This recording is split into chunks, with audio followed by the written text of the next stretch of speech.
Salut à tous, je vous prends à l'intérieur parce que dehors c'est le bazar avec une tondeuse qui fait un petit peu de bruit, ça va pas être très agréable pour vous. J'espère que vous me voyez et j'espère que vous voyez également le bordel qu'il y a, le bazar pardon. C'est vrai que là on est sur le départ, on est à Longeville-sur-Mer et du coup je vous prends alors que je suis en plein rangement. Donc voilà, c'est le bazar, il y a un peu tout et n'importe quoi qui est sorti. Là ce qui se passe, alors je vous montre juste avant de parler de Longeville, on était en bungalow et je voulais juste vous montrer que dans mon astuce, attendez je vous montre, tac, voilà, malgré, j'ai fait cette astuce là, malgré qu'il y ait deux possibilités, je sais pas si vous voyez, il y a une possibilité moustiquaire, une possibilité écran tout noir, donc écran tout noir on peut le mettre jusqu'en bas, et en plus il y a un rideau, voilà, mais avec mes enfants hypersensibles, je vous l'ai déjà dit, ça ne suffit pas, donc je voulais vous montrer que c'était pas une blague quand je vous avais parlé de mettre du papier alu dans ma vidéo dont je vous remets le petit i là, c'était pas une blague du tout quand je vous avais parlé de mettre du papier alu avec du masking tape, voilà, je le fais vraiment parce que sinon malgré un store occultant et des volets fermés, il y a voilà, un petit peu de lumière qui passe sur le côté et ça gêne mes enfants. Donc si vous êtes en bungalow et que ça vous gêne, pensez à cette astuce.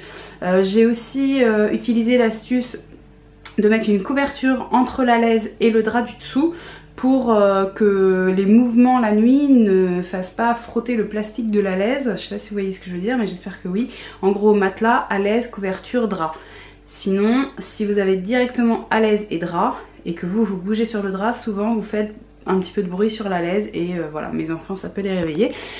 Voilà, on passe à Longeville-sur-Mer. Donc Longeville-sur-Mer c'est une ville taille assez petite, mais bon il y a quand même des commerces, il y a quand même pas loin du tout des grands supermarchés, on n'a jamais eu de difficultés pour se fournir, voilà, en plus c'est ouvert vraiment y compris les week-ends etc. Puis là je pense qu'en été ça va être encore plus ouvert. Il faut savoir que je tourne la vidéo en juin 2018. Je précise, on sait jamais. Toutes les choses dont je vous parle là, je vous mettrai le lien en barre d'infos. Donc je le dis une fois pour toutes, je vous le redirai pas à chaque fois. Regardez en dessous, vous aurez des liens vers lesquels vous renseignez un petit peu mieux s'il y a des choses qui vous intéressent. Le premier truc dont je voulais vous parler, c'est du camping en lui-même. Donc on était au camping du Petit Rocher, qui est un camping... je vais m'asseoir, hein. Parce que ça fatigue. Qui est un camping assez sympa avec des infrastructures pour enfants que j'ai trouvé assez cool, piscine, jeux extérieurs, petite salle fermée pour pouvoir jouer voilà, sur des parcours de motricité, des petits jeux d'imitation, des choses comme ça. Qu'est-ce qu'il y avait d'autre? Balançoire, structure gonflable, bon c'est pas dingue, c'est pas le camping le plus incroyable, mais je trouve que c'est suffisant pour une famille et nous perso on avait eu un prix, donc du coup on avait trouvé ça plutôt voilà, satisfaisant pour le prix, pour tout vous dire je crois qu'on en a eu pour 120 € la semaine, donc on a trouvé que c'était plutôt pas mal. Et puis on a la plage qui est à 100 mètres, alors c'est pas une plage incroyable, c'est une plage qui est assez venteuse, qui a des grosses pierres, galets quoi, et c'est vrai que ça peut gêner des gens je pense, mais nous ça nous a pas particulièrement gêné puisque les enfants aiment bien construire des choses avec les galets. Je pense qu'il y a pas mal d'enfants qui aiment bien faire ça, donc voilà, il y a une forêt juste à côté pour se balader, il y a ce qu'il faut pour déjà sur place avoir un petit peu d'occupation.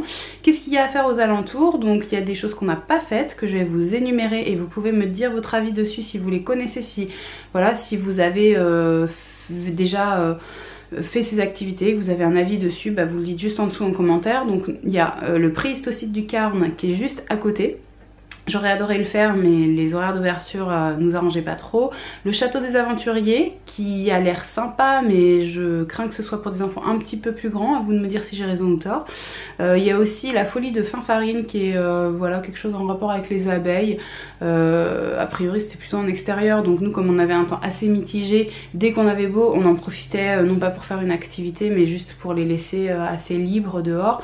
Voilà ce que je voulais vous dire. Et puis sur les choses fermée, donc on a voilà, couverte quoi, qu'on a exploité au max. On a été à l'aquarium de Talmont-Saint-Hilaire, je vous remets le petit i là parce que j'en ai déjà parlé dans la vidéo sur les Sables d'Olonne. Et puis on a été au musée de l'automobile que je connaissais pas encore, donc avec Enzo 4 ans et Jonas 1 an et demi. Je trouve que ça s'est assez bien passé, c'est une espèce de grand hangar où vous avez pas mal de voitures. Je trouve qu'il y a matière à leur raconter des choses sur les voitures, que c'est assez rébarbatif pour eux peut-être de voir des voitures, donc on va dire qu'ils se lassent quand même, voilà, ils se lassent.